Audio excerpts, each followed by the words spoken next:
Company का hierarchy system. Peon से director तक किसी भी कंपनी या संगठन का सुचारू संचालन उसके हायरार्की सिस्टम पर निर्भर करता है। हायरार्की सिस्टम यानी पदानुक्रम एक ऐसी संरचना है जिसमें कर्मचारियों के पद, जिम्मेदारियां और अधिकार स्पष्ट रूप से निर्धारित होते हैं। इस प्रणाली से न केवल कार्य में अनुशासन आता है, बल्कि कर्मचारियों को अपने करियर में उन्नति की दिशा भी स्पष्ट होती है। आइए हम एक सामान्य कंपनी की पद संरचना को नीचे से ऊपर तक समझते हैं।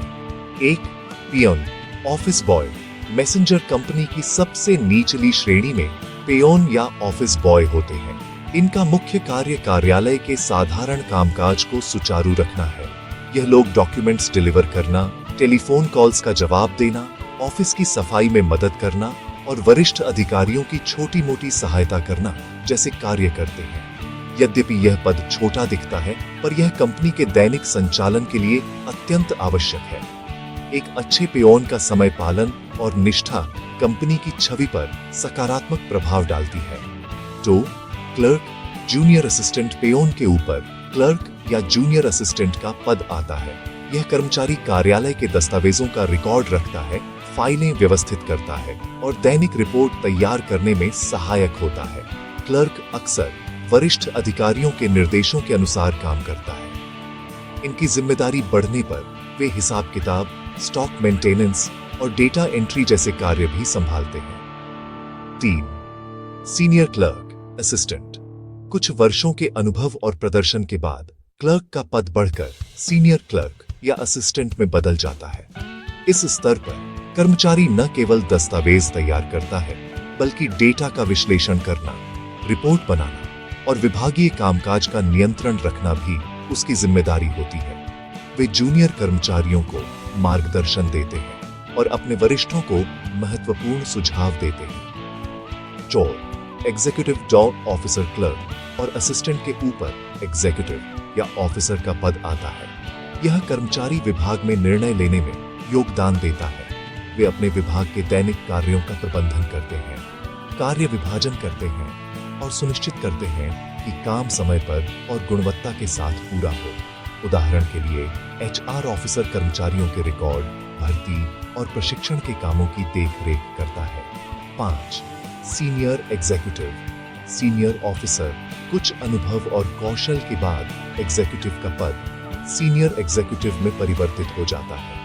इस स्तर पर कर्मचारी रणनीतिक योजना बनाने और परियोजनाओं का प्रबंधन करने में महत्वपूर्ण भूमिका निभाते हैं। वे विभागीय लक्ष्यों की निगरानी करते हैं और कार्यों की प्रगति की रिपोर्ट सीधे मैनेजर या विभाग प्रमुख को देते हैं। 6, assistant manager, deputy manager. Executive और सीनियर एग्जीक्यूटिव के बाद कंपनी में असिस्टेंट मैनेजर या डेप्यूटी मैनेजर का पद आता है।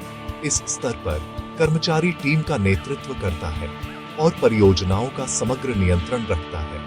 वे कर्मचारियों को प्रशिक्षण देते हैं, कार्यों का मूल्यांकन करते हैं और विभागीय नीतियों का पालन सुनिश्चित करते हैं। असिस्टेंट मैनेजर का मुख्य उद्देश्य विभाग की दक्षता बढ़ाना और संगठन के लक्ष्य हासिल करना होता है।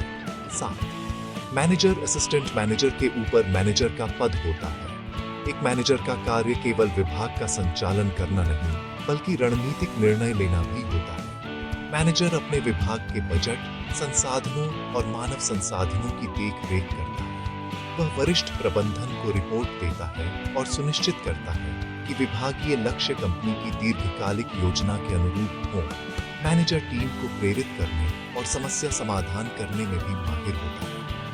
8, senior manager, deputy general manager, DGM. Manager से ऊपर सीनियर मैनेजर या डीजीएम का पद आता है। यह कर्मचारी विभाग के सभी कार्यों का समग्र नेतृत्व करता है और उच्च प्रबंधन के लिए रणनीतिक सुझाव प्रदान करता है। सीनियर मैनेजर बजट नियोजन, संसाधन आवंटन और बड़े स्तर के प्रोजेक्ट्स का संचालन करता है। वे सुनिश्चित करते हैं कि विभाग समय पर लक्ष्यों को पूरा करे और कंपनी की नीतियों के अनुसार कार्य करे।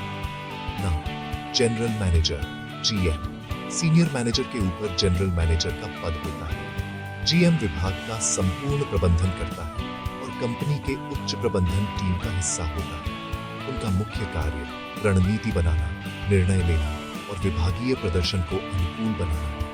वे विभिन्न विभागों के बीच समन्वय करते हैं और वरिष्ठ अधिकारियों को नियमित रिपोर्ट देते हैं। 10.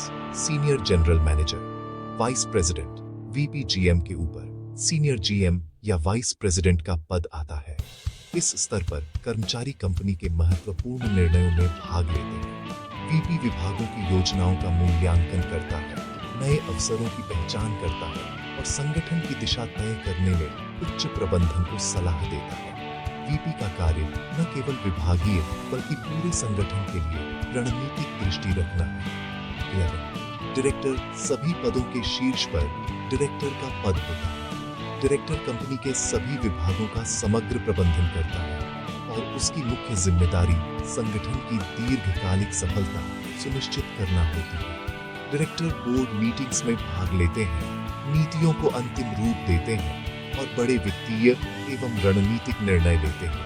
डायरेक्टर कंपनी के मिशन और विजन के अनुसार सभी कार्यों की निगरानी करते हैं और संगठन को सही दिशा में आगे बढ़ाते हैं। निष्कर्ष, कंपनी का हायरार्की सिस्टम यह सुनिश्चित करता है कि हर कर्मचारी अपनी जिम्मेदारी, अधिकार और कार्य क्षेत्र को स्पष्ट रूप से समझे। यह सिस्टम कर्मचारियों के विकास और संगठन के लक्ष्यों को हासिल करने में महत्वपूर्ण भूमिका निभाता है। पीएम से लेकर डायरेक्टर तक हर पद का महत्व अलग है और सभी मिलकर कंपनी को सफलता की ओर ले जाते हैं।